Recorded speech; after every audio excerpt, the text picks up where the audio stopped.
Hi people, welcome to my channel. My name is Emily and I would like to talk about accommodation in Dubai.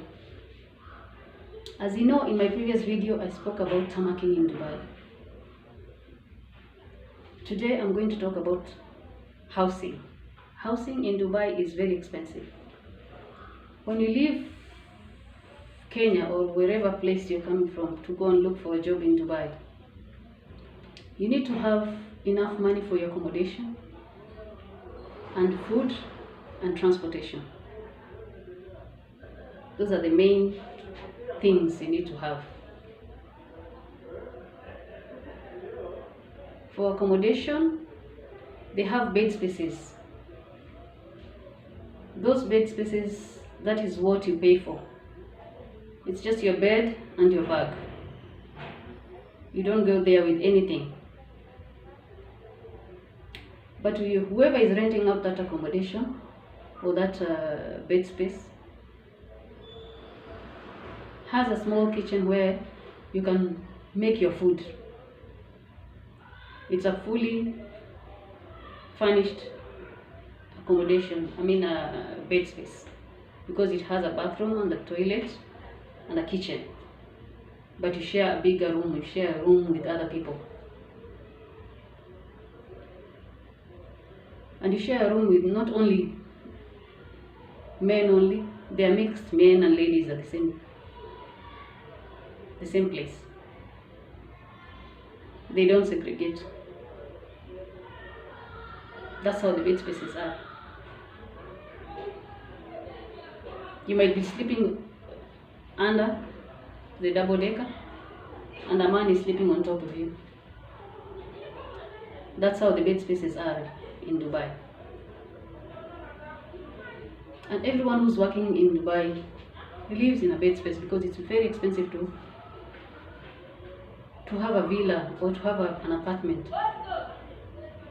And if your salary is not good enough, you cannot afford to get. But even the government will not allow you to have an apartment if your salary is not enough. There's a certain amount of salary that you should have to have an accommodation, to have a house like for yourself. Otherwise, everyone lives in bed spaces. Or unless you work in a hotel. If you work in a hotel, you are lucky because you have accommodations. They have their own accommodations. So you stay in the hotel accommodations and you have transportation, so you don't need to worry. But if you get a job in outside, like in companies, the government expects that company to give you accommodation. That's why they've put a certain amount where you should be paid as a salary to have your own apartment. If not, you need to stay in a bed space, whereby you pay 1,000 dirhams. 1,000 dirhams is equivalent to 28,000 shillings a month. And that is very expensive. That is very, very expensive because 28,000 shillings you can get a 3-bedroom house here. Sorry, a 2-bedroom house, depending on which area you want to stay. A 2-bedroom house, which is in a beautiful environment. But in Dubai, that is the rent for 1 month for a bed space. It's just your bed and your bag. When you come home, there are no chairs. When you come home, you enter your bed. There are no seats that you're going to come and sit and enjoy watching TV. No.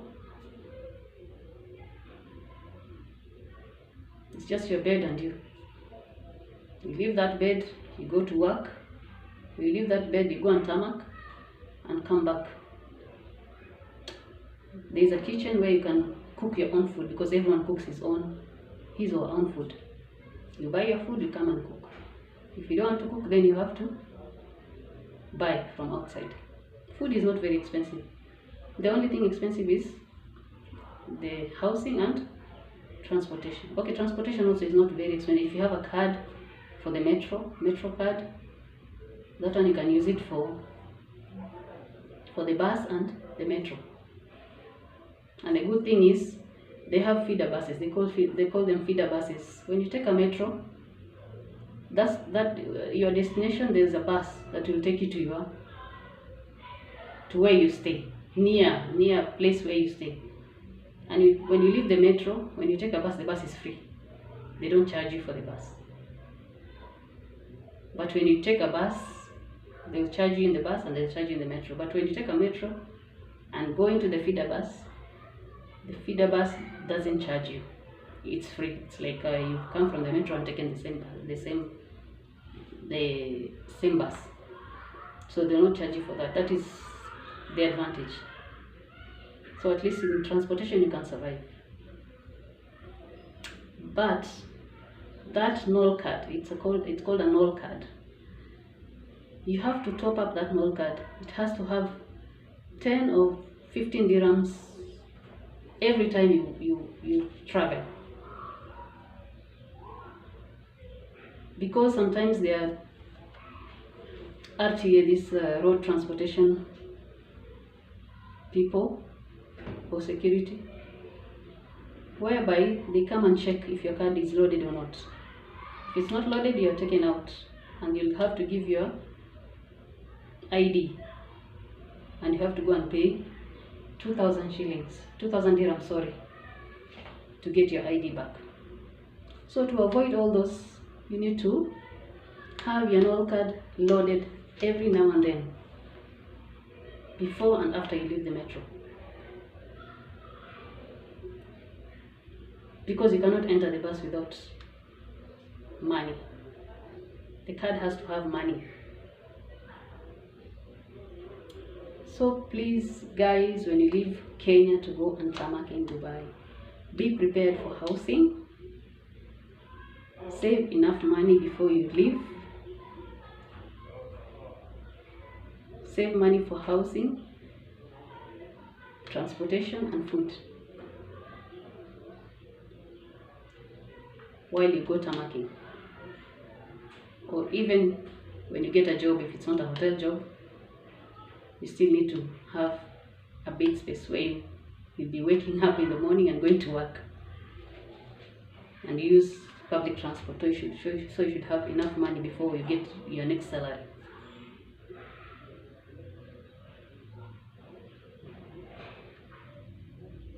So guys, I urge you to prepare yourself whenever you want to go to Dubai to tarmac. Have enough money. And you should have an insurance also, just in case you're tarmacking and you didn't get a job yet. You should have an insurance whereby you can get sick and you need to go to the hospital. That money can cater for your bills in the hospital. And nowadays it's a mandatory. Before, they never used to bother with insurance. You can go tarmac. When you get sick, you can work in a hospital and you'll be treated. But nowadays you need to have an insurance before you leave Kenya. So please, be prepared. Be prepared before you leave Kenya for Dubai. Dubai is a nice place. Security-wise, it's nice. It's okay.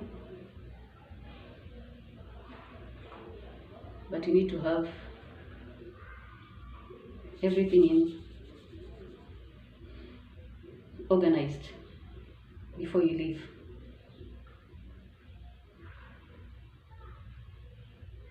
As I come to the end of my video, I thank you for watching, and I want you to share with me if you had any challenges when you went for tarmacking and you didn't get a place to stay. Comment down below and subscribe. Thanks for watching. Bye.